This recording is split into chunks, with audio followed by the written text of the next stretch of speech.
Bonjour à tous, je suis Mélanie de l'équipe Malte, je suis responsable de l'expérience freelance et aujourd'hui on est vraiment ravis de vous accueillir pour notre première Malte Academy conjointe avec Comatch. En effet, il y a quelques mois, Malte et Comatch se sont rapprochés pour vraiment proposer une expérience globale et européenne aux freelances et consultants. Très rapidement, Malte, c'est quoi? C'est une marketplace qui met en relation les freelances avec les entreprises. Il vous suffit de créer votre profil en ligne, de bien le compléter avec les bons mots-clés et ensuite de répondre aux clients avec les missions qui vous sont envoyées et de contractualiser de manière sécurisée. Et donc, Comatch a un fonctionnement un peu différent. Céline, je te laisse peut-être présenter rapidement Comatch. Bonjour à tous. Alors, moi, je fais partie de Comatch. Je m'occupe de l'animation du réseau, mais notamment en France, des consultants Comatch. Comatch a un positionnement assez, je dirais, c'est des gens qui sortent de cabinets de conseil, donc vraiment stratégie, management, organisation. Et en effet, nous, pour l'instant, ce qui nous différencie, c'est qu'on est une plateforme fermée. Si vous souhaitez vous inscrire, vous inscrivez. Et puis après, nos équipes commerciales trouvent des opportunités qui peuvent vous correspondre. Donc, voilà un petit peu comment on fonctionne. Et ravi, en effet, de collaborer aujourd'hui avec vous. Merci. Merci beaucoup Céline. Je vous propose qu'on rentre dans le vif du sujet avec nos invités experts de Notion. On est hyper content de les accueillir aujourd'hui. Donc Camille qui est Community Manager de Notion, Marie, ambassadrice et formatrice et créatrice Notion, Shubham, YouTuber et fondateur de Notion Secrets, et Jérémy, ambassadeur et consultant certifié Notion at the Toolbox. Concernant la logistique de l'événement, je vous propose de poser vos questions dans l'onglet questions. Et puis pour les commentaires ou autres, n'hésitez pas à utiliser l'onglet chat. Et donc, je laisse maintenant le micro à Camille.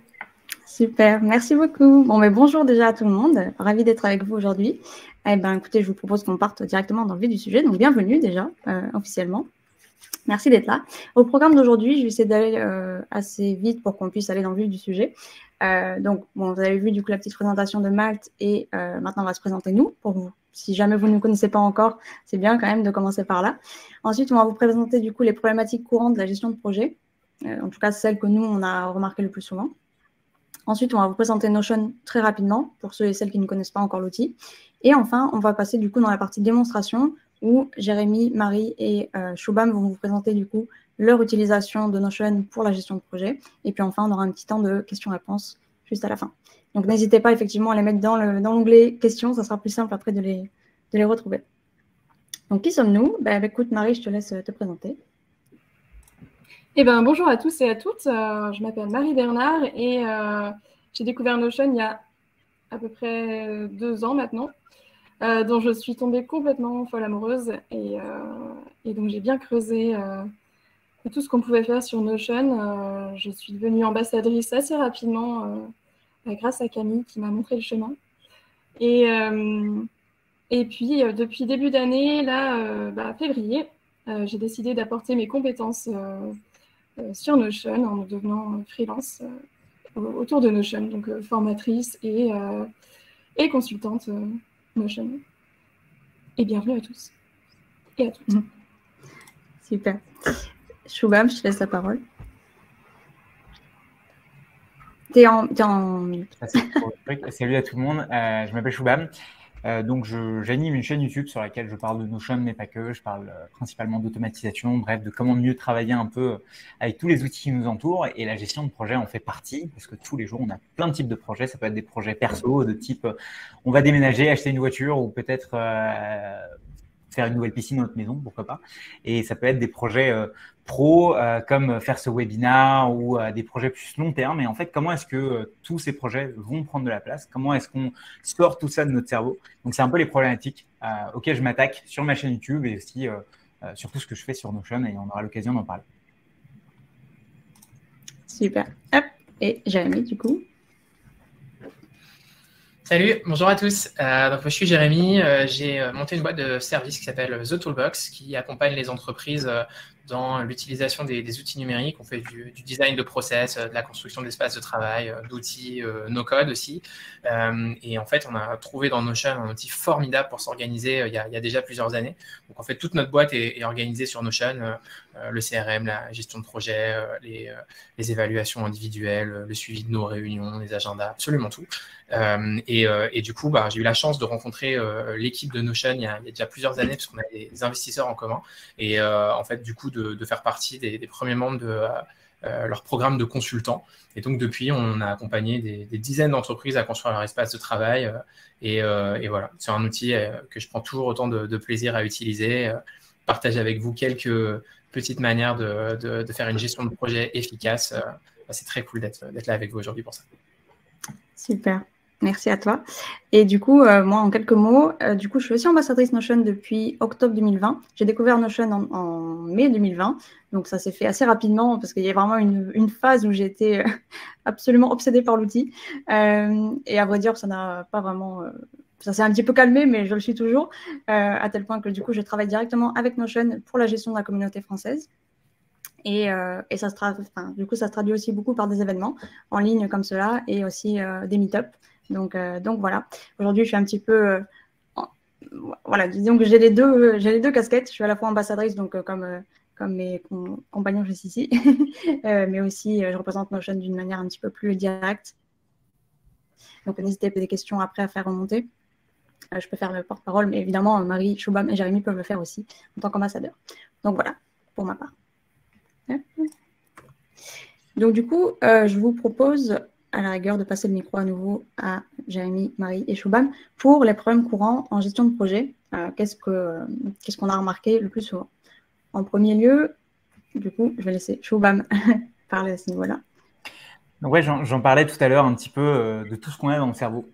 Et il se trouve que, et je pense que c'est vrai pour beaucoup de gens qui nous écoutent et qui sont là on stage, c'est que quand on travaille tous les jours, on a tout le temps des idées. Notre cerveau, c'est une machine à avoir des idées, à avoir des super nouveaux projets qu'on a envie de faire. Et surtout que le fait qu'on se balade dans la rue où il y a quelque chose qui nous rappelle un projet qu'on est en train de faire, on va avoir envie de soit le faire, donc faire une to-do tout de suite, ou soit le noter quelque part. Et si on ne sait pas vraiment où est-ce qu'on doit noter nos tâches qu'on doit faire, où est-ce qu'on doit noter nos idées, où est-ce qu'on doit noter les bouquins qu'on doit lire, eh bien, ce processus est un peu caché et malheureusement, ça augmente de manière drastique notre charge mentale. Ce qui fait que on va avoir tout le temps, avant de dormir, des envies de faire ce projet. Genre, oh, j'ai pas fermé ça dans la salle de bain ou alors j'ai pas envoyé ce fichier client. Et donc, ce problème de charge mentale, il faut absolument le régler, sinon on finit avec énormément d'anxiété.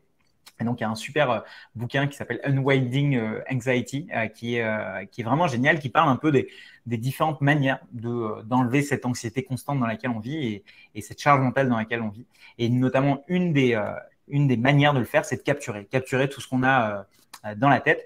Et donc, c'est un peu ce que je vais vous présenter tout à l'heure sur comment est-ce qu'on capture des idées. Il y a plein de manières de le faire. Mais c'était une des problématiques qu'il faut absolument résoudre avec la gestion de projet. Mais il n'y en a pas que, il y en a d'autres. Il n'y a pas que celle-là. Et il y a notamment la dispersion. La dispersion. Oui, alors je vous donne mon exemple, c'est que moi je ne suis pas uniquement freelance, j'ai beaucoup d'activités professionnelles et personnelles à côté. Et du coup, je me disperse énormément. Notamment dans la gestion de projet, quand on utilise plein d'outils différents, quand on a plein d'idées, plein de projets, ça rejoint un peu ce que Shubham disait avec la charge mentale. C'est que c'est bien de le poser quelque part, mais c'est bien aussi que ce soit organisé pour ne pas se perdre, parce que sinon on risque de louper des opportunités, on risque de louper des deadlines aussi, et d'avoir des pénalités. Et ça c'est plutôt problématique. Et donc, Notion nous permet notamment de répondre à ça. Et le troisième problème qu'on a identifié, du coup, c'est au niveau de la répétition. Moi, c'est quelque chose que je vois beaucoup, mais que vous devez probablement aussi voir dans votre quotidien si vous bossez avec pas mal d'entreprises, c'est que quand on développe ses compétences et qu'on les vend ensuite sous forme de services, en fait, il y a beaucoup de choses qu'on fait qui peuvent se répéter. Donc, le début d'un projet, par exemple, comment est-ce qu'on va interagir avec un client pour commencer un projet, pour traiter des réunions qui peuvent avoir lieu, par exemple, toutes les semaines, pour clôturer un projet. Il y a énormément de choses qui se répètent. Et si ces choses-là qui se répètent, elles ne sont pas inscrites dans un système et qu'on ne trouve pas un moyen de les automatiser, par exemple en créant des templates, c'est des choses qui peuvent très, très vite créer de la charge mentale, dont on parlait au début, et qui peuvent aussi très rapidement être un moyen de se disperser. Et donc, en fait, la répétition, c'est un phénomène qui apparaît beaucoup dans la gestion de projet et qu'il faut apprendre à maîtriser. Et je trouve que dans Notion, notamment grâce aux templates, il y a moyen de très, très bien maîtriser cette partie répétition pour pouvoir construire très rapidement des patterns, en fait, des modèles qui vont permettre de mieux gérer les projets dans cette partie répétitive et à la place que ce soit une faiblesse des projets ou une faiblesse personnelle, d'en faire carrément une force. Parce qu'une fois que vous avez développé votre système, vous pouvez vraiment vous concentrer sur ce qui a de la valeur pour le client et ce qui va être unique pour lui, tandis que tout le reste qui se répète, en fait, il est déjà organisé et il s'améliore aussi petit à petit au fur et à mesure. Nickel. Hop. Du coup, on va passer sur une petite présentation très rapide de Notion. En quelques mots, on a essayé de trouver les mots qui représentaient le mieux l'outil.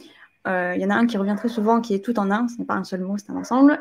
Collaboratif, personnalisable et flexible. Tout en un, parce qu'en fait, c'est un outil qui va vous permettre de créer d'autres outils. Concrètement, c'est ça. On peut très bien l'utiliser à niveau, on va dire à un niveau superficiel, uniquement pour prendre des notes, et là, ça fonctionne très bien. Mais ça reste vraiment, encore une fois, superficiel, mais on peut aussi vraiment l'utiliser en tant qu'éditeur pour créer ses propres outils. Et quand on commence vraiment à mettre le nez dedans et à aller un petit peu dans les fonctionnalités plus poussées, vous vous rendez compte que vous allez pouvoir en faire à peu près tout ce que vous voulez. Enfin, il y a des limites, mais c'est quand même très, très vaste. Collaboratif, parce que c'est un outil qui est littéralement fait pour ça. C'est un outil qui a été pensé pour l'utilisation en équipe. Donc, il y a énormément de fonctionnalités qui sont faites dans cette logique-là. Et l'avantage, c'est que vous avez toutes les modifications en temps réel et qu'aussi, vous pouvez l'utiliser sur n'importe quel appareil. Donc, c'est quand même assez pratique parce qu'au moins, vous savez qu'il n'y a pas tellement de barrières à l'utilisation d'un point de vue appareil ou voilà, au niveau du temps. La seule limite que je lui mettrai à ce niveau-là, c'est que vous n'avez pas de vraie synchronisation hors ligne en ligne. Mais pour le reste, c'est plutôt efficace. Personnalisable parce que vous partez d'une page blanche, littéralement. Quand vous allez créer votre compte, vous partez d'une page. Bon, il y a des petits modèles maintenant, il y a quelques explications, mais dans l'idée, c'est que vous partez de zéro et que c'est à vous d'organiser et de créer votre propre système. Donc, c'est très avantageux quand même parce qu'au moins, vous pouvez faire en sorte de créer quelque chose qui vous ressemble. Quand je dis vous, ça peut être vous en tant que personne, mais aussi en tant qu'organisation. Et flexible parce que c'est un point que je trouve très, très intéressant et qu'on ne retrouve pas tellement dans les autres outils. C'est que l'information, elle peut être transformée et visualisée sous plusieurs formes de manière quasi infinie. Dans le sens où vous allez avoir du texte qui va pouvoir devenir une page, qui va pouvoir devenir un autre type de média, disons, et vous pouvez le changer en permanence. Et ça, c'est assez incroyable. Vous pouvez aussi le déplacer, le modifier en termes de permission. Enfin, c'est très, très, très flexible et c'est rare de perdre l'information, en fait. Donc, j'espère que ça vous a permis de comprendre en quelques lignes et en quelques idées à quoi ça ressemble. Et maintenant, on va vous présenter du coup concrètement comment est-ce qu'on peut utiliser Notion pour résoudre les problématiques qu'on a vues juste avant. Donc là, on va passer dans 3 manières du coup concrètes d'aborder la gestion de projet freelance sur Notion. Et on va vous présenter vraiment des aspects différents. Donc, Shubham va plutôt nous parler de sa production de contenu multicanal, parce qu'il vous l'a dit tout à l'heure, il est youtubeur, mais pas que. Marie va nous présenter un petit peu comment est-ce qu'elle gère, du coup, comme elle nous a dit, ses différentes activités, ses projets pro et perso à la fois. Et Jérémy, du coup, va nous présenter un template qu'il a créé justement pour pouvoir utiliser Notion en tant que freelance et pouvoir gérer ses projets clients. Donc, Shubham, je vais te laisser le partage. Ouais, merci beaucoup pour l'intro sur mon workspace. Alors, juste pour reprendre un peu les bases, chacun, normalement, là, tous ceux qui sont ici ont un espace Notion, mais chacun a donc un workspace Notion dans lequel il peut avoir plusieurs sous-espaces. Hein. Et donc, moi, j'ai un workspace Notion dans lequel j'ai plein de sous-espaces selon mes différentes activités. Donc, par exemple, si vous avez une activité de freelance et en même temps, vous êtes, pourquoi pas en CDI, vous pouvez avoir deux endroits où vous pouvez gérer votre espace Notion, donc 2 sous-espaces. Et puis, si vous avez un espace perso, vous pouvez aussi créer une page perso. Donc, on ne va pas revenir sur toutes les bases de Notion, mais moi, mon but, c'est de vous montrer un peu jusqu'où on peut aller. Et on va pouvoir aller très, très loin, notamment avec le workspace de Jérémy ou de Marie aussi, où vous allez voir qu'il y a plein de manières d'utiliser Notion. Il y a autant de manières qu'il y a de composants et de personnes. Notamment, c'est assez marrant quand on regarde sur Internet toutes les manières assez saugrenues que les gens ont d'utiliser Notion. Donc, moi, je vais vous montrer la mienne et je vais vous montrer une manière standard que c'était un template que j'avais créé pour les freelances. Ça peut peut-être vous donner des idées. Et tout est dans l'idée de réduire cette charge mentale et d'avoir un peu plus tout ce qui se passe dans votre vie dans un système, dans un outil, plutôt que dans votre tête. Et je sais qu'il y en a plein qui ont tout dans leur tête et ils pensent que en fait ça va, ils savent ce qu'ils ont à faire, ils ont peut-être cet agenda papier, etc. Mais au bout d'un moment, ça a une limite quand plus on a de clients, plus ça devient compliqué à gérer. Moi, dans mon cas, comme Camille a dit, donc je fais de la production de vidéos, mais je fais aussi de la production de newsletters, d'articles de blog, etc. Donc, je vais vous montrer un peu comment ça, je le fais chez moi. Alors, je vais là sur Notion. Donc, là, c'est typiquement l'espace freelance que j'avais fait à l'époque pour aider les freelances à mieux s'organiser. Il y avait une partie focus, une partie CRM, plein de sous-boutons. Il y avait aussi des to-do, il y avait des projets. Donc là, c'est une manière typique de gérer son espace pour un freelance. Je pourrais vous donner ce template à la fin, mais mon objectif, c'est pas de vous montrer dans un cas classique de template comment ça s'utilise, mais plutôt comment j'utilise dans mon cas à moi. Donc là, vous voyez, je vous parlais des sous-espaces tout à l'heure. Là, vous avez notamment YouTube, newsletter, LinkedIn. Ça, c'est toute ma partie création de contenu que j'ai sur Notion. Donc, par exemple, si on va sur YouTube, le temps que ça charge, il y a l'objectif que je me suis donné. Les objectifs qui sont notés au-dessus. Pourquoi je fais ça? Des sous-boutons. Et là, vous voyez, j'ai utilisé le système de colonnes pour pouvoir montrer ça. Et donc, 3 colonnes ici. Et puis, des sous-boutons que j'utilise pour pouvoir naviguer. Ça, c'est directement des liens que j'ai vers Internet. Et puis là, voilà, les idées de vidéos que j'ai à faire, les pitchs. Et ça, c'est un Kanban assez classique dans lequel je vais faire, traverser une carte parmi plusieurs états. Et une fois qu'il y a une vidéo qui est terminée, elle sera dans terminée. Et là, vous voyez, j'ai plein d'états encore qui sont là. Ça, c'est toutes les vidéos qui sont publiées, des vidéos qui sont archivées, des vidéos que je ne ferai jamais, etc. Donc, voici la manière un petit peu dont je le fais sur YouTube, mais je le fais aussi sur mes newsletters. Donc, ça, c'est de la production de newsletters que je fais. Donc ça, c'est toutes les idées de newsletters que j'ai. Ça, c'est les prochaines qui vont arriver en cours de rédaction, en attente de validation, etc. Parce que je travaille avec des freelances. Donc, ça me permet d'avoir un espace commun. Donc là, pour le coup, je suis dans cette configuration. C'est moi le client et c'est les freelances qui utilisent mon espace. Mais sachez qu'en tant que freelance, pouvez-vous avoir votre espace et vos clients qui viennent chez vous pour pouvoir interagir avec vous. Et c'est hyper important d'avoir un espace centralisé. Pour savoir où est comme on appelle en anglais, le single source of truth, donc la source de vérité. Parce que sinon, je sais que beaucoup se retrouvent dans ces situations de est-ce que c'était dans Google Docs, est-ce que c'était dans mes mails ou est-ce que c'était au final en PDF quelque part. Et donc, c'est un peu cette problématique qu'on veut éviter avec un endroit où il y a tout.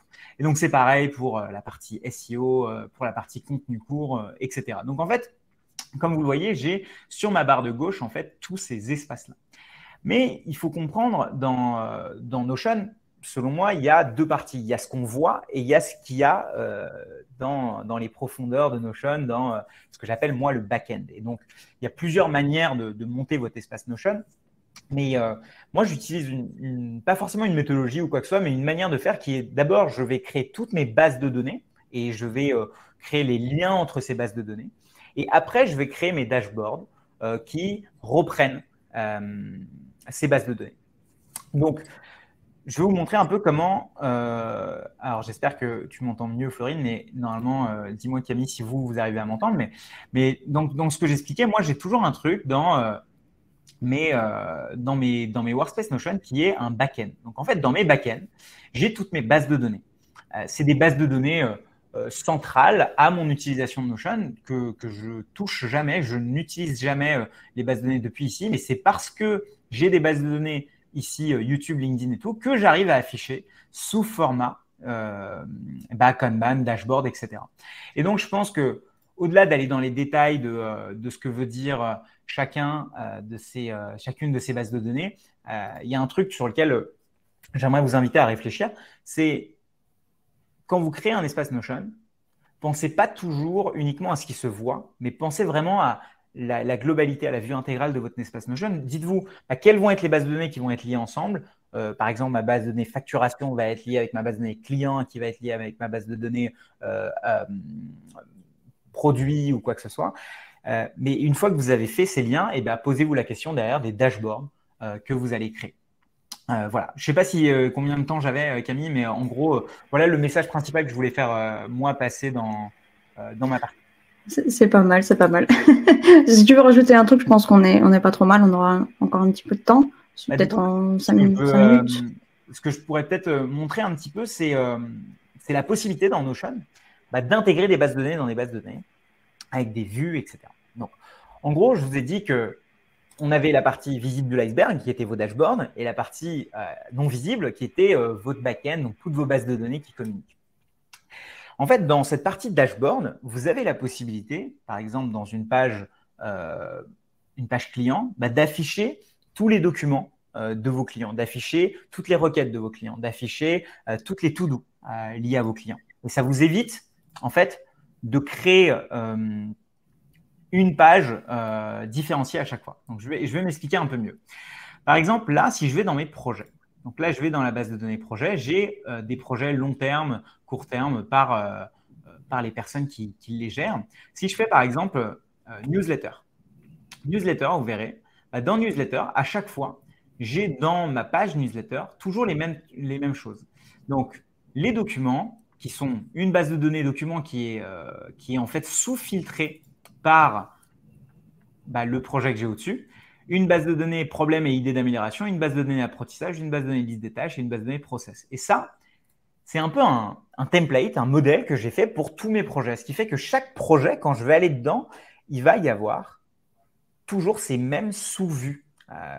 Et donc, si vous êtes un peu perdu sur la partie vue, base de données, je pense qu'il y a la doc de Notion qui est très bien faite. Il y a beaucoup de contenu sur Internet qui l'explique assez bien. Mais en tout cas, sachez que c'est hyper important de maîtriser ces concepts-là de base de données, de liaison et de vue qui peuvent nous permettre d'avoir vraiment des dashboards hyper clairs. Donc, le dernier élément que je voulais ajouter en plus de partie immergée et visite de l'iceberg, c'était n'hésitez pas dans chacune de vos pages à refiltrer des bases de données pour pouvoir avoir des bases de données visibles de manière contextuelle. Du genre, par exemple, Marie, si c'est ma cliente, et du coup, je vais sur la page de Marie, je vais avoir les documents qu'elle m'a partagés, je vais avoir les sous-éléments, par exemple, des tâches que j'ai à faire pour cette cliente. Et ça, c'est quelque chose d'assez utile, pas uniquement dans cette partie freelance, mais dans ce que vous voulez dans vos projets. Voilà un peu les deux messages que je voulais faire passer. Top, super, merci à toi. Donc, on peut passer du coup, pardon, je perds ma voix, à ta méthode à toi du coup, Marie, si ça te dit. Yes, avec plaisir. Je vais partager mon écran.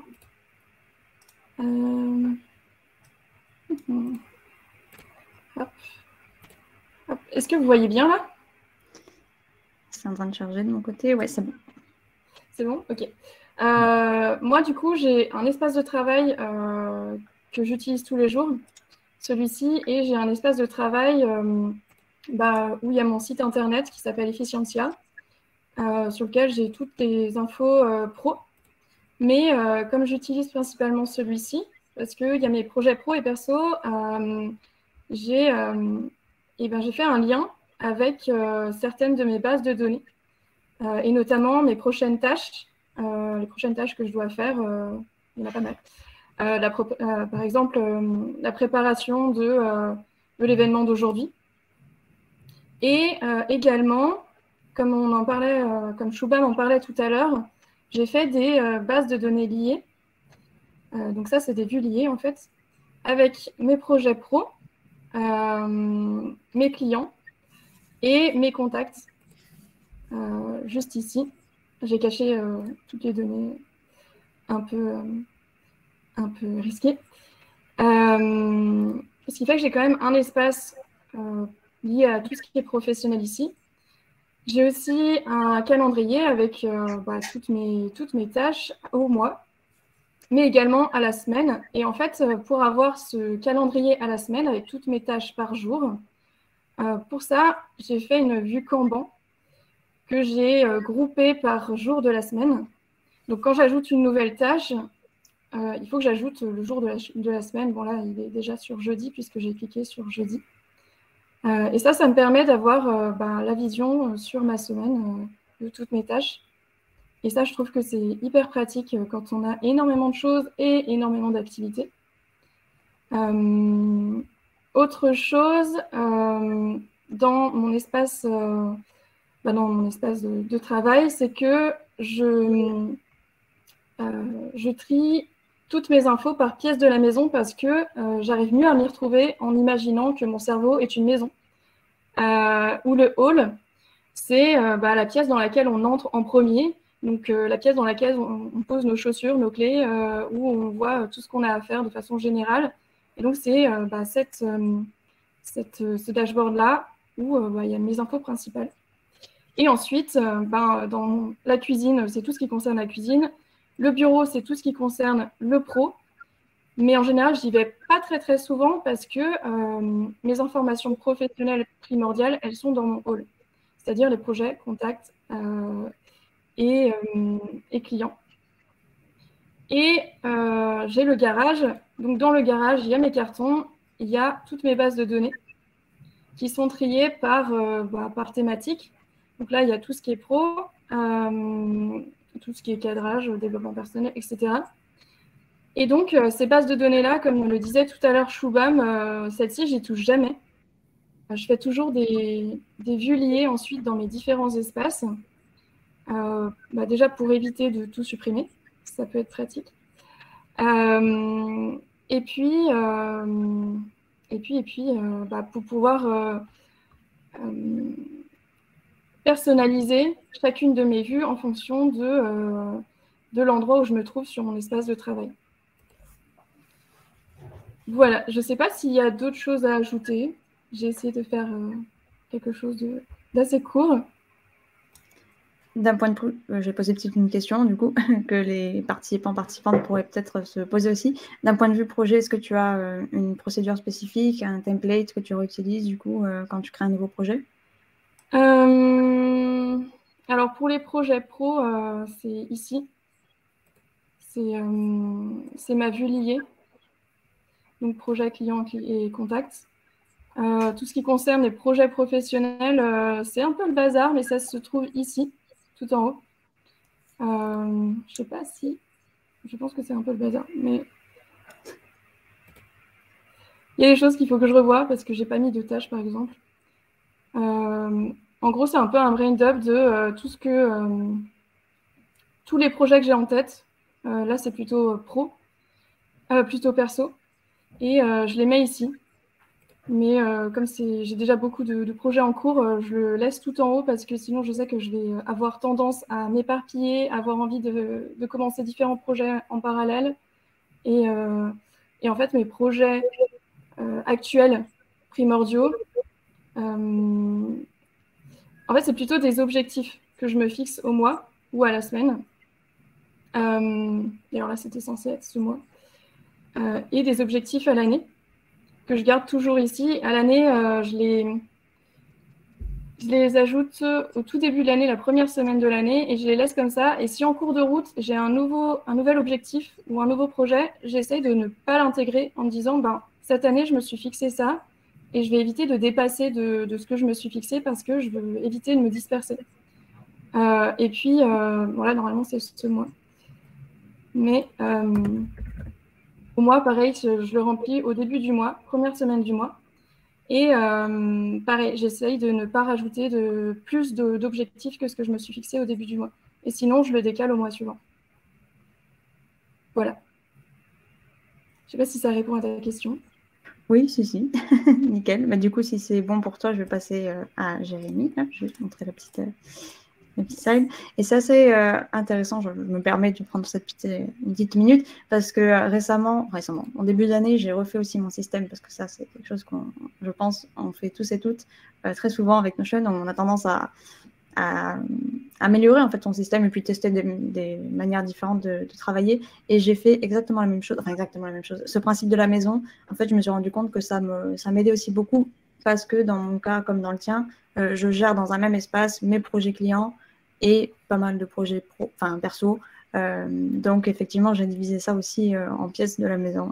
Je trouvais ça assez rigolo parce que je ne savais pas qu'il y avait d'autres personnes qui le faisaient. Voilà. Du coup, Jérémy, si jamais... Pardon, vas-y. Pour le coup, ça, c'est la première façon que j'ai eue de trier mon espace. C'est comme une maison parce que je trouvais ça... En fait, la maison, c'est un endroit où... Voilà, on a tous un endroit où on se sent en sécurité, où on arrive à classer les choses en fonction des pièces. On ne va pas mettre le frigo dans la chambre à coucher. Ça n'a aucun sens. Voilà. Tout est déjà organisé dans une maison. Et pour moi, ça me semblait vachement plus clair d'utiliser cette métaphore-là. Effectivement, je trouve que ça fonctionne assez bien. Jérémy, du coup, si tu veux prendre le relais, vas-y, je t'en prie. Ça marche. Alors, du coup, je vais vous partager mon écran également. Hop. Est-ce que je peux choisir fenêtre? Tiens, c'est pas l'idéal ça. Je vais vous partager tout mon écran du coup. Est-ce que vous le voyez bien? Pour moi, c'est bon. Ouais, c'est bon? Super. Du coup, alors là, c'est pas un espace personnel. Donc, c'est un outil que j'ai créé spécifiquement pour faire de la gestion de projet client, qui rassemble un peu toutes les bonnes pratiques que j'ai pu observer en aidant surtout des boîtes de services en fait à construire un espace de gestion de projet. Et donc, typiquement, les bonnes pratiques que vous avez entendues, donc de créer une espèce de backlog, de back-end ou de modèles de données ou de données sources et d'avoir des bases de données qui sont connectées les unes aux autres, ça fait partie intégrante du modèle. Donc, en fait, c'est les bases que vous voyez là, les projets, les tâches, les notes de réunion, les documents, les clients, qui sont en fait les éléments principaux de la gestion de projet, en tout cas au niveau de la gestion de projet client. Et après, la question des tableaux de bord, en fait, elle est traitée ici, dans un tableau de bord de gestion personnelle qui va permettre d'agréger en fait toutes ces informations au niveau d'un utilisateur, parce que c'est fait pour des équipes, et le suivi pour les managers qui va permettre de le faire avec une granularité différente. Pour vous montrer un peu comment ça marche, en fait, chacune des bases de données va avoir différentes vues qui permettent de trier les informations au travers de leurs propriétés. Donc ici, par exemple, par pays, par responsable, par secteur d'activité aussi, ou d'avoir simplement une galerie où c'est de nouveau trié par personne. Tout l'intérêt, en fait, ici, c'est surtout de pouvoir créer des templates. Et donc, en fait, de pouvoir se dire, quand je crée un client, c'est toujours la même chose. Et donc, si je crée ici une nouvelle page, automatiquement, hop, je vais avoir tout un tas d'informations qui vont venir se renseigner. Et donc, imaginons qu'on travaille pour Malte aujourd'hui et que Malte devienne notre client. En fait, ce que je veux, c'est réduire au maximum la charge mentale et pouvoir me dire, voilà, j'ai un espace client à créer. En fait, il est déjà là et je vais mettre le plus d'informations possible pour être capable de me concentrer sur l'essentiel. Alors ici, c'est les informations qui paraissaient importantes. Donc, la création, par exemple, d'un espace client partagé. Qui va me permettre de venir partager du coup des informations avec mon client qui est Malte. Si je rentre ici dans mon espace partagé, on voit qu'en fait j'ai un mode d'emploi pour personnaliser cet espace de travail avant de le partager. L'idée est en fait d'aller le plus loin possible dans cette templétisation entre guillemets et donc de modéliser au maximum mon process en me disant je vais me supprimer toute la charge mentale en me disant voilà, ici, je sais que voilà, il faut changer la propriété projet en relation à la base ci-dessous et connecter à la base projet de façon unilatérale. Et je vais en fait me faire toute une liste de tâches. Et une fois que c'est OK, je vais pouvoir supprimer cet encadré, hop, comme ça, tout simplement. Et là, en fait, j'aurai mon espace de gestion de projet qui est prêt. Et alors, ce qui est cool, c'est que cet espace de gestion de projet pour Malte, en fait, il va déjà rassembler la gestion de mes projets, de mes tâches, de mes documents et de mes réunions, qui sont en fait toutes les autres bases, à part la base de clients, et qui va me permettre de tout organiser. Et donc ici, je peux m'organiser et dire je vais planifier un projet, et imaginons que je planifie une série d'événements, par exemple, avec Malte. Hop, je vais pouvoir ajouter une description. Hop, série de webinaires, par exemple. Je vais pouvoir ajouter mon chef de projet. Super. Et ensuite, je pourrais décider de rentrer dans cet événement. Et hop, magie, cet événement que je viens de créer, en fait, il est déjà, ce projet que je viens de créer, il est déjà organisé.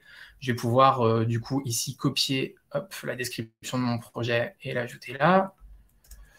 Voilà. Et ici, je vais pouvoir utiliser les onglets pour créer mon projet. Alors ici, ce qui est très spécifique, c'est qu'on est allé assez loin. Et en fait, on a du coup ici vraiment des templates de projets. On a rencontré beaucoup d'entreprises de services qui avaient des types de projets spécifiques en fait. Par exemple, quand elles font un site web, peut-être que vous, ça vous arrive aussi, vous faites un site web, il y a tout un tas de tâches que vous allez répéter en fait lorsque vous allez construire un site web. Et donc, toutes ces tâches, elles sont ici. Et donc, vous allez choisir en fait le type de projet que vous avez à traiter. Donc là, c'est par exemple projet 1, projet 2, projet 3.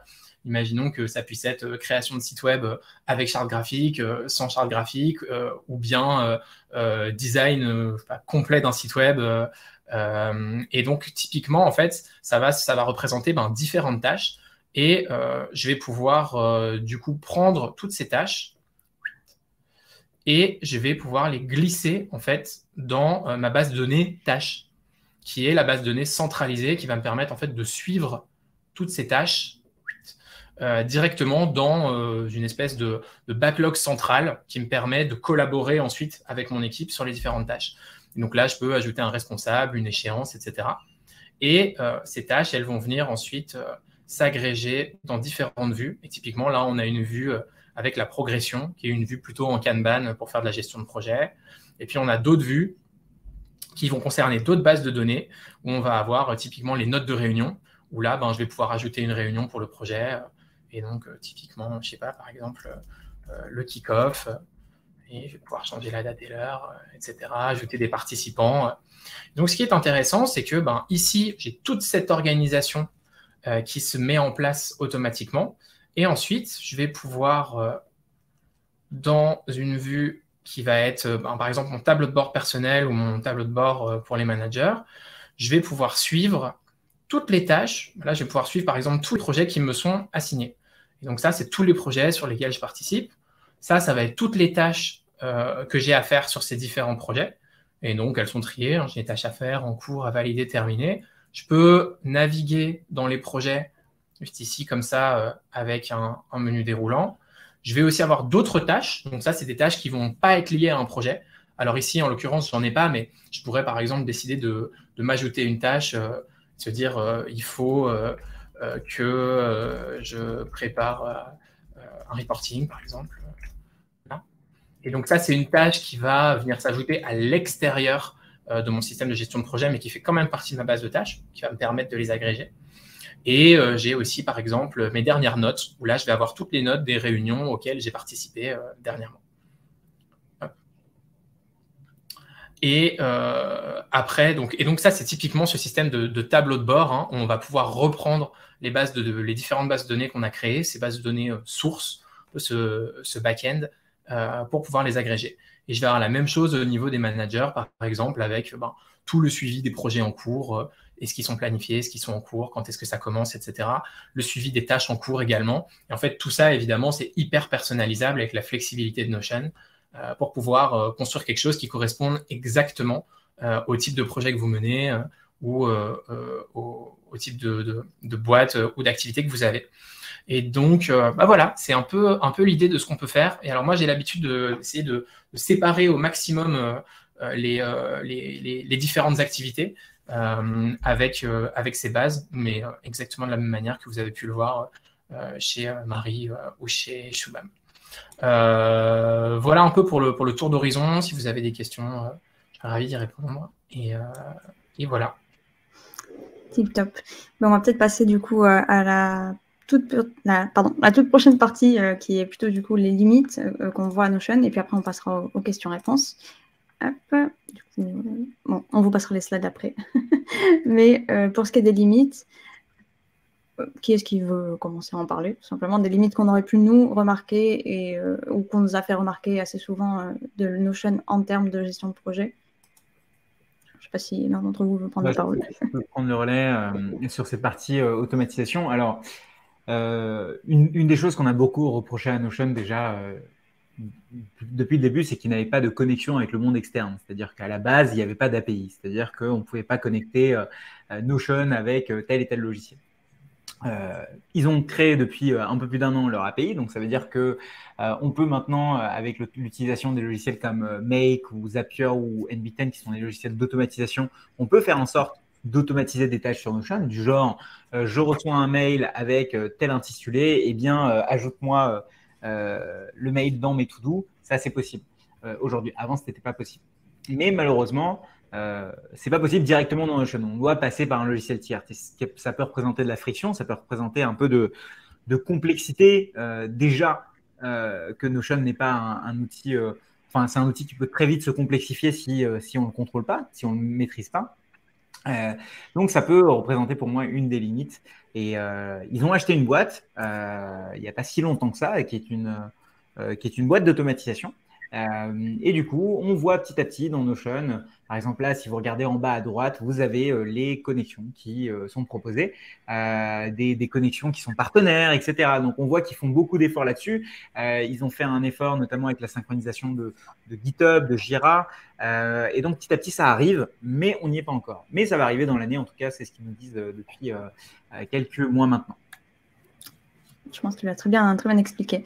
Et notamment, du coup, ce qu'on avait marqué ici, c'est par exemple pour les tâches récurrentes, c'est quelque chose qui revient très très souvent, le fait de ne pas pouvoir créer, entre guillemets, de tâches récurrentes, ou en tout cas qu'il faille passer par des petites techniques comme ça, comme celle que Jérémy nous a montré. Du coup, typiquement, le fait de créer un template avec une base de données qui contient déjà des tâches préfaites, et puis après de les basculer dans notre réelle base de données centrale, par exemple, en soi, c'est tout à fait faisable, mais c'est vrai que ce n'est pas forcément la manière dont on va, enfin c'est pas la manière dont on penserait dès le départ, ou alors la manière la plus évidente, disons. Mais en tout cas, c'est faisable. Et en deuxième point, on avait noté la courbe d'apprentissage. Alors, on n'a pas mis de petits textes en dessous, mais je ne sais pas si l'un d'entre vous veut prendre la parole là-dessus, ou si je continue. Ouais, je peux prendre le relais si tu veux.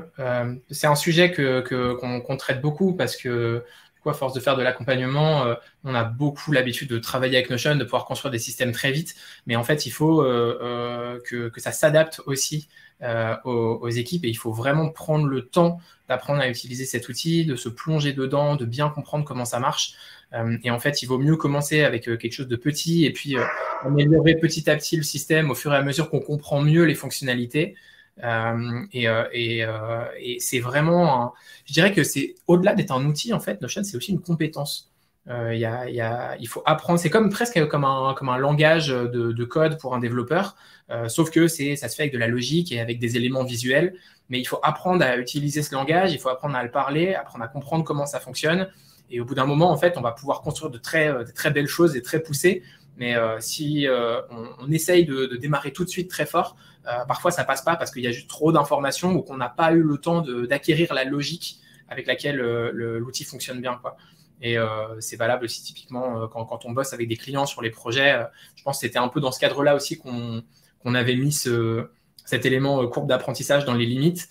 C'est que si on veut faire participer ses clients, c'est super important de bien leur expliquer et de ne pas leur demander de faire des choses trop compliquées, de démarrer par des choses simples et puis d'évoluer petit à petit.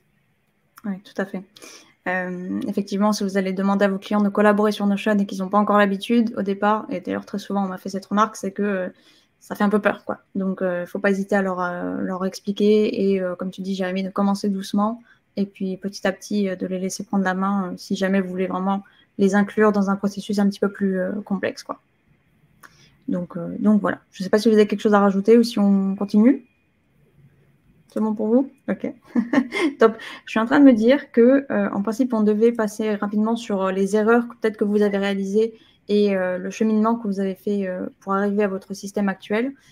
Mais je me dis, on a 15 minutes et il y a beaucoup de questions. Alors, je ne sais pas si vous voulez faire ça vraiment de manière très succincte ou si on passe aux questions.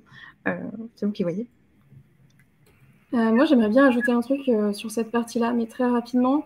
C'est que quand on commence à utiliser Notion, on voit plein de templates incroyables et on a envie de tester tous les templates, d'ajouter 50 000 pages templates sur nos espaces. Et finalement, au bout de quelques mois, on se rend compte que c'est un gros bazar partout et que c'est ingérable. Et surtout qu'on n'utilise pas la moitié de ce qu'on a mis dans nos espaces. Une bonne technique pour éviter ça, ce serait déjà avant de tout farfouiller sur Notion, c'est de bien définir vos besoins et à quoi va vous servir votre espace. Et ouais, c'est ça. Attention à la dispersion. Moi, ce que je conseille, c'est de faire une carte, et je crois que Shubham aussi fait ça, c'est de faire une carte de ce dont vous avez besoin, qu'est-ce qui doit être lié, quelles pages vont être liées les unes aux autres, les bases de données aussi, comment est-ce qu'elles vont être liées les unes aux autres, avant de commencer à créer son espace sur Notion, pour éviter justement la dispersion et l'utilisation intempestive de templates qu'on ne va pas utiliser. Ouais. Jérémy, un truc en particulier que vous voulez rajouter?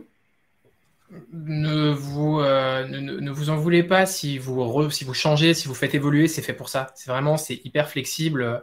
Donc, construisez des choses agiles que vous pouvez faire évoluer et passer du temps à faire évoluer le système. Moi, je compte pas le nombre de fois où on l'a refait. Et au final, aujourd'hui, on est arrivé à quelque chose de très, très satisfaisant dans la gestion que nous, on en a avec la boîte et qui est devenu vraiment très, très efficace. Mais ça nous arrive quand même en fait d'ajouter des choses en fonction de nos besoins. Donc voilà. Moi, ce que j'ajouterais, c'est plus le côté graduel. Je pense on est tous très ambitieux et d'un coup, on a envie de tout mettre sur Notion quand on le découvre. En effet, le fait de dessiner un peu avant, comme disait Marie, c'est une super manière de déjà faire un plan de notre future maison qu'on va construire, mais il ne faut pas s'imaginer non plus, alors qu'on n'a jamais poser la moindre brique, qu'on est nul en bricolage, d'un coup vouloir se construire une villa parce qu'on a vu une villa sur Internet. Et c'est un peu ce qui se passe avec Notion, avec tous ces templates, etc. Et je suis assez aligné avec ça. Je pense qu'il faut y aller de manière graduelle. Il faut déjà se dire, bon, ok, je vais implémenter une chose, peut-être l'agenda, peut-être la gestion de projet, peut-être la prise de notes, et y aller petit à petit, plutôt que de dire, voilà, à partir de demain, ma vie va changer et que je vais tout sur Notion. Je pense que voilà, ça peut être génial dans un premier temps, mais on peut très vite quand on est dégoûté, c'est pas vrai parce que je pense qu'il y a toujours moyen de revenir derrière sur ses pattes. Mais voilà, peut-être qu'un des conseils, ce serait prenez un truc et après essayez de l'utiliser plutôt que de tout mettre là où, au final, si on essaie de tout mettre, au bout de 3 semaines, on se rend compte que on est nulle part. On n'est ni dans notre système de base et ni sur Notion. Et là, malheureusement, c'est un peu chiant, quoi. Et peut-être juste pour compléter, en fait, prenez des usages que vous avez pour de vrai, pour commencer. Genre, prenez pas des usages, vous dites pas, je vais changer toute ma vie et commencer à traquer mes journées et essayer de tous les jours de dire, est-ce que j'ai mangé des fruits, est-ce que j'ai fait du sport, alors que vous mangez pas de fruits et que vous faites pas de sport de base. Alors, et démarrer avec des trucs que vous faites pour de vrai et dans lesquels Notion va pouvoir vous aider à le faire mieux, plutôt que d'essayer de démarrer avec des trucs que vous ne faites pas encore sur un outil que vous ne connaissez pas. Ça, généralement, c'est un peu compliqué. Je crois qu'on a tous fait ça à un moment. On a tous fait ça. Ça parle du cœur. C'est ça, c'est l'expérience qui parle. Ok, tip top. À la rigueur, on va passer vraiment rapidement sur les méthodes appliquées à Notion qu'on peut vous recommander si jamais vous voulez vous renseigner un petit peu en termes de gestion de projet et gestion d'espace aussi, puisque c'est très très lié. Il y en a 3 plus 1 du coup qui sont très connues. On a Para, PPV et Bulletproof Method qui sont des méthodes de créateurs et de consultants anglophones, Notion anglophones, qui sont extrêmement connues dans l'environnement, qui sont très recommandées, etc., mais qui sont complexes. Et chacune a ses petites particularités dans le déroulé, on va dire, pas tellement le déroulé, mais dans les process et dans la construction de l'espace Notion. Et puis, Shubham a créé, il y a un certain temps, un système qui s'appelle Kaopra. Donc, je ne sais pas si tu veux nous en dire 2 mots. Je pense que, ouais, Kaopra, c'est pour catégorie, ambition, objectif, projet, routine et action. Et ça fait une espèce de pyramide. Ça vous permet de gérer une grosse partie de votre vie sur Notion. Maintenant, voilà, c'est un système comme parmi les autres. Vous pouvez créer le système que vous voulez demain. Je pense que c'est des super bases de départ et il ne faut pas rester enfermé dedans. Para, c'est un système, une super base de départ, comme sont toutes les méthodologies GTD, etc. Ce qui est génial avec Notion, et c'est ce qu'il ne faut pas perdre, c'est la partie pâte à modeler Lego. Et si on arrive et on va ajouter de la rigidité dans un truc qui, de base, est de la pâte à modeler de Lego, bah, en fait, on s'enferme volontairement dans les choses. Il faut des principes de base et c'est des super manières de démarrer. Mais voilà, après, il faut vous laisser la possibilité d'évoluer avec ça. Tout à fait d'accord. On vous a mis les liens si jamais vous voulez vous renseigner du coup sur ces méthodes-là et en savoir un petit peu plus. Et on va passer aux questions parce qu'il y en a beaucoup. Donc, on ne va pas perdre plus de temps. Alors, voyons voir. Il y a un truc que je voulais ajouter aussi, c'est juste si vous voyez des exemples d'espaces de travail incroyables quelque part et que finalement vous vous rendez compte que vous n'arrivez pas du tout à gérer de la même façon, il ne faut pas non plus paniquer parce qu'on a tous une façon de réfléchir différente et la façon de fonctionner de quelqu'un n'est pas forcément la façon de fonctionner de quelqu'un d'autre. Et c'est OK de fonctionner de façon différente. C'est important de trouver votre façon de fonctionner et si elle est différente des autres, c'est OK, quoi. Top. Alors, si ça ne vous dérange pas, je propose qu'on regarde les questions en fonction des votes. Comme ça, au moins, on va essayer de faire ça bien. Astrid nous demandait « Bonjour, est-il possible d'automatiser ces devis et factures et les intégrer à une page de comptabilité sur Notion ?» Alors, je sais que Shubham et Jérémy, il me semble, vous le faites, si je ne dis pas de bêtises. Enfin, vous l'avez fait, en tout cas. Vas-y, Jérémy, je te laisse y répondre. Oui, c'est possible. Après, tout dépend du niveau dans lequel tu veux aller. Est-ce que c'est de la création de ces factures que tu veux faire ou que tu veux vraiment émettre tes documents et tout? Dans tous les cas, je pense que pour vraiment bien faire, il faudra passer par de l'automatisation. Et du coup, si c'est le cas, il y a peut-être des outils qui sont plus adaptés, genre Airtable par exemple, qui permettra de le faire, je pense, avec beaucoup plus d'aise. Mais en fait, c'est possible, mais c'est un sujet qui est très, très large parce qu'il y a plein de types de factures différents, de types de devis différents, il y a plein d'activités différentes et donc, c'est difficile de répondre à cette question-là de façon générale, on va dire. Donc, oui, c'est possible de le faire, il y a des possibilités de le faire, mais ça dépend quand même vraiment de pas mal d'usages. Et Notion n'est pas forcément non plus le meilleur outil pour faire ça. Pas si tu es d'accord, Shubham. Ouais, je pense qu'en effet, on peut tout faire dans Notion. Maintenant, il ne faut pas oublier qu'il y a aussi des questions légales, notamment en France, où il y a une certaine nomenclature à respecter, un certain suivi au niveau des numéros, etc. Et alors oui, techniquement, c'est possible. Techniquement, on peut le faire. Maintenant, est-ce que c'est aux normes? Ça, c'est un autre sujet. Notamment, aujourd'hui, toutes les personnes qui facturent de la TVA doivent avoir un logiciel de facturation spécifique. Donc, une certaine nomenclature. Voilà, renseignez-vous bien. Maintenant, c'est possible et c'est peut-être encore mieux avec Airtable ou avec d'autres outils. J'aurais pas plus à ajouter que toi, Jérémy. Top. Jérémy, il y a une question encore pour toi qui demandait est-ce que tu pourras partager ton template de la gestion de projet client?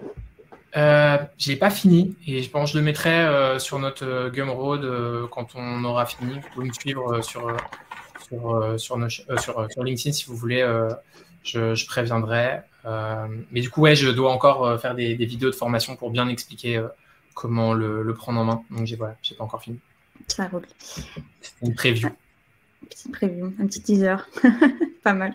Marin nous demandait quelle garantie existe pour la protection des données? Peut-on mettre des informations sensibles sur les clients, enfin sur des clients par exemple, sans risque de fuite ou de problème de confidentialité?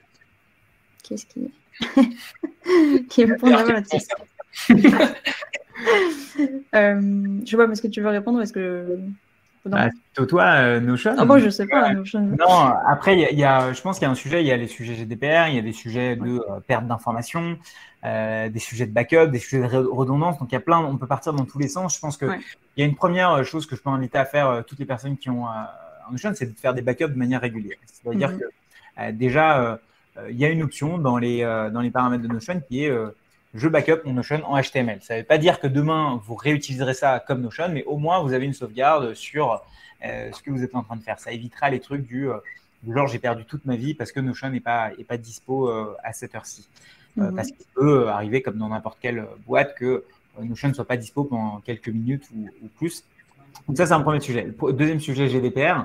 Il y a une page très bien faite qui explique un petit peu est-ce que Notion est GDPR compliant, avec quel sujet, quelle politique, etc. ils sont en train d'adopter. Donc sur ça, je ne suis pas expert. Peut-être que tu as d'autres trucs à ajouter, Camille. Je ne suis pas experte non plus, j'avoue, sur ce sujet-là, mais je vous conseille d'aller voir directement le site de Notion et les pages qui sont à proposer à ce niveau-là. Ouais.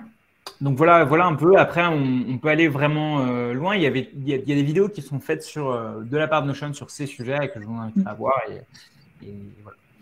Ouais, pareil. Je dirais qu'effectivement, c'est bien de prendre le devant sur ce qui est backup parce que c'est pas automatisé. Donc, essayez de le faire de manière régulière. Comme l'a dit Shubham, vous avez un moyen de le faire, d'exporter tout votre espace, que ce soit en HTML, mais aussi en CSV ou en PDF.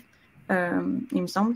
Donc bon, ça vous laisse des options et puis au moins vous êtes sûr d'avoir votre contenu quelque part en local si jamais effectivement il y a des petits bugs. Même si je dois dire que ça fait, je vais toucher du bois, mais autant l'an dernier on a connu pas mal de petits soucis, on va dire, de disponibilité. Là, ça fait quelques temps que ça fonctionne très bien. Enfin, en termes de disponibilité de Notion, de l'accès à Notion, on n'a pas tellement eu de soucis d'un point de vue serveur, quoi. Après, il ne faut pas oublier non plus. Pardon, excuse-moi Marie, tu disais... Non, vas-y, je disais qu'ils avaient bien travaillé dessus depuis le gros bug de l'année dernière. Et puis aussi la question du est-ce que c'est la bonne question à se poser sur quand on commence souvent on a nos mails sur Gmail et tout sur Google Docs et sur plein de services. C'est aussi des services qui sont hébergés, donc vous n'avez pas la data. Pourtant, on les utilise quand même. Et je pense que Notion est un outil en plus qui est un SaaS, qui est un outil hébergé pour lequel on paye un abonnement. Et du coup, on prend implicitement le risque que si demain, cette boîte n'existe plus, après, ça m'étonnerait que Notion disparaisse du jour au lendemain vu l'investissement qui a été fait et vu le nombre d'utilisateurs. Mais voilà, c'est comme si on se posait la question, est-ce que Google demain disparaîtrait? Bah, voilà, c'est un peu plus ou moins les mêmes questions. Donc voilà. Mais Notion a fait pas mal de documentation là-dessus que je vous inviterai à voir.